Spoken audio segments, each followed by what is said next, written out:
Took one day for President Trump to get energy prices down. Look at the price of oil. But will they stay down? And what is the ripple effect of the U.S. declaring a national energy emergency going to have on other countries around the world and other businesses? Joining us with some thoughts and reaction from the World Economic Forum in Davos is Dan Yergin. He's the vice chair of S&P Global. Dan, so glad to have you here today. With all of these big changes from the U.S. policy perspective now in play, what's the biggest headline for you?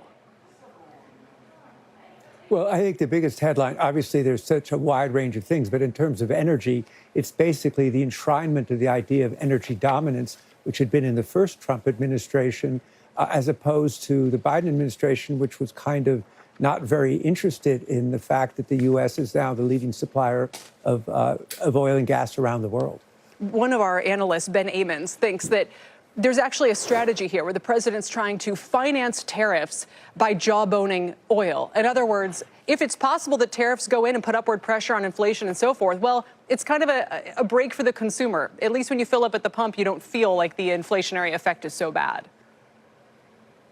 Yeah, well, I think in terms of oil, what will really determine things is the balance of supply and demand. Obviously, the markets are responding to specific news, but prices have still been, kind of in the moderate range.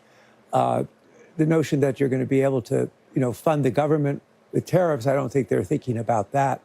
But I would say here in Davos, the major focus obviously has been partly on the energy, partly in a big way on tariffs, on taxes, on what happens to the alliance system, and then off on another track about implementing AI. So those are the big headlines here. Kelly, if I can mention one of the things, there's a lot more snow today in Houston than there is in Davos. There might be more snow in New Jersey. Well, I guess that's more expected than Houston. I didn't realize there was that much snow. So what is the reaction, Dan? When we go back to the Biden administration announcing its Inflation Reduction Act, I mean, that had massive global reverberations. Other countries were really upset about it. What's the reaction now to what President Trump has announced so far? Is he undoing what the Biden administration implemented, or does it not go that far? Well, I think it's still unclear what will survive of the Inflation Reduction Act and what will not. Obviously, that was acted as a big magnet to bring investment into the United States. But here, I would say that the big issue is really just people kind of, what does it mean in terms of tariffs? How does this change the financial system? How does Europe respond to it? What's the trade-off here? President Trump has talked about Europe importing more oil and gas from the United States to offset the trade deficit. And then, this is kind of a global forum here. It is a global forum, and we are seeing a big change in the sort of global system, and really that's existed since the end of the Second World War. Is it a threat or is it welcome to other countries? This idea that the U.S., on top of record oil production we're already doing, is going to do more, on top of our LNG exports that we're now going to do more. Is that perceived as a competitive threat or as an area of opportunity? Well, I think for many people, and I've had a lot of discussions here about LNG, the fact that the U.S. is now the world's largest producer of LNG and the largest exporter is very significant. U.S. LNG has been very important to Europe's economic survival with the cessation of Russian natural gas. And I think one of the things that President's comments have done is to bring home just what a big business LNG is. It's gone from nowhere in 2016 to being in total value in terms of exports, half of everything we export in terms of semiconductors. So this is a big business, and President Trump has been focused on LNG in his first term, and even more so given the expansion since then. Perhaps you just said so, but do you think the LNG boom rivals the AI boom in size and impact?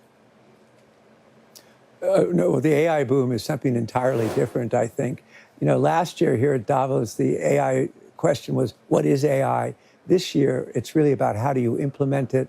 CFOs saying, what's the return on investment? How do you apply it in terms of productivity or in terms of operations? So the whole discussion around AI, and there's a lot of it going up and down the promenade here, is about actually what is the actual application going to be? And, and that is, in a sense, hovers over everything. Dan, you've written about the new map. You've written a lot about how copper and these other materials will be required for the energy transition. How much is the landscape changed now, and for clean energy industries in particular, given what Trump has done, announced, and signals about kind of boosting the production of traditional fossil fuels? Well, it's not only that, but clearly he's not a fan of renewables and conventionals, leaving the Paris Agreement, ending various types of incentives and subsidies for renewables and so forth. So he's basically saying we're going to largely bet on U.S. Oil and gas. The other thing, though, is I think we're going to see a bigger emphasis on nuclear power. And, you talked about the energy emergency.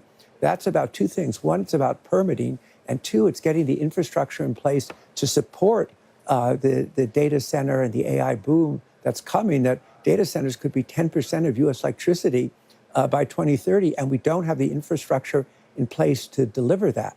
Do you think the president will be able to get pipelines to the Northeast to bring down their energy costs, or is that never going to happen? Well, that's for decades people have been asking that. And, in Marcellus, you have a vast amount of inexpensive natural gas. And my colleagues who live in Boston are using diesel to heat their houses. So I think we will be in the regulatory thicket. However, I think what he's trying to do with the energy emergency is to find a way to expedite infrastructure. We are a system of courts and laws, and this will all be tested in the legal system. But I think there's a drive. I mean, one of the big issues is to get pipelines built so we can take advantage of this natural gas abundance that we have in our country that puts us in a position that other countries just wish and dream that they could be in that position. Indeed. Dan, thanks for joining us, taking the time out from Davos and giving us a little peek into what's happening. We appreciate it today. Thank you. Dan Yergin with S&P Global. Thank you.